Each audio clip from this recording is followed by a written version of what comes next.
Всем привет! С вами Актилия Капаров на Тимиров Лайв. На днях радио Азаттык опубликовало расследование.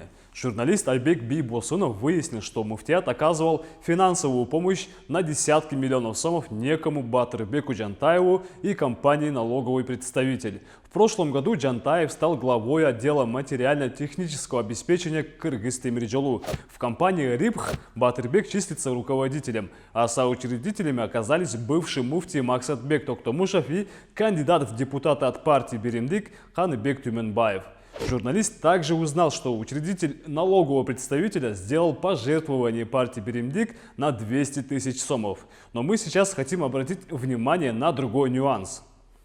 12 мая 2020 года ОСО «Налоговый представитель» регистрируется на сайте госзакупок, а спустя несколько дней начинает выигрывать многомиллионные тендеры у филиала Кыргыз-Темиржолу по материально-техническому обеспечению. К слову, фирма, которая занимается деятельностью в области права, поставляет в Кыргыз-Темиржолу тепловозные запчасти. А уже 18 мая тот же филиал Темиржолу объявляет конкурс на закупку 150 универсальных полувагонов. Планируемая сумма 525 миллионов сомов. И 8 различных организаций подают заявку на участие в тендере. И что вы думаете? 6 из 8 этих предприятий не допускаются на конкурс. И победителем становится все тот же налоговый представитель. Напомню еще раз, компания ведет деятельность в области права и выигрывает тендер на поставку универсальных полувагонов за 500 с лишним миллионов.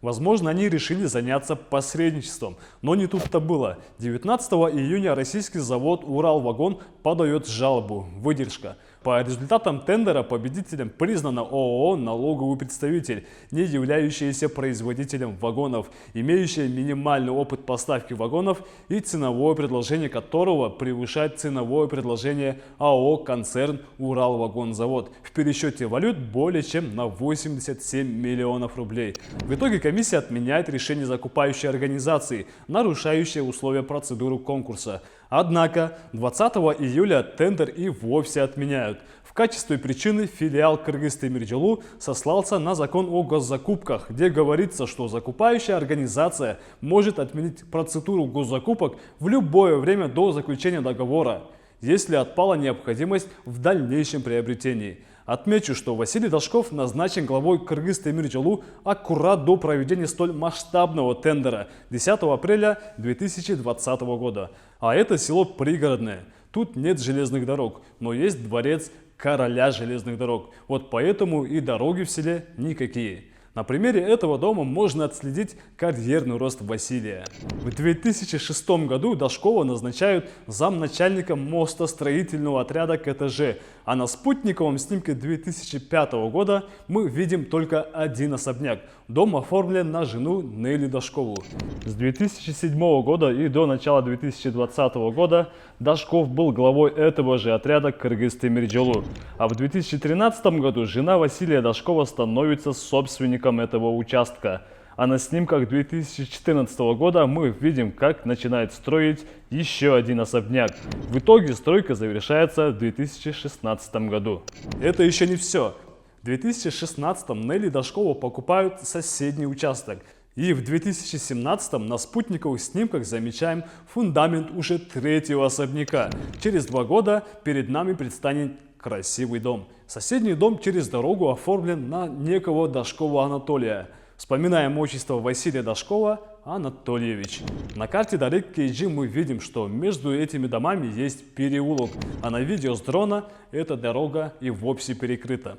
Кстати, в 2016 году король железных дорог баллотировался в Бишкекский горконеж от партии Мекеним Кыргызстан, а его сын, 27-летний Даниил Дашков, в октябре прошлого года был кандидатом в депутаты от партии Беримдик.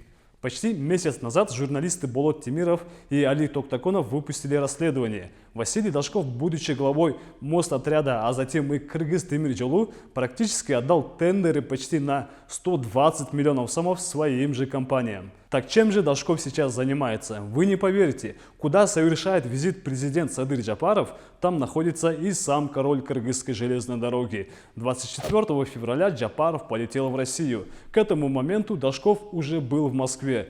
2 марта президент отправился в Казахстан, а 4 марта Василий в соседней стране встречается с замглавой Казахстан Темиржолы. Говорит ли это о том, что Василий Дашков нашел ключик к сердцу Садыра Джапарова? Вопрос открытый. С вами был Актилия Капаров. Обогащайтесь, но законно.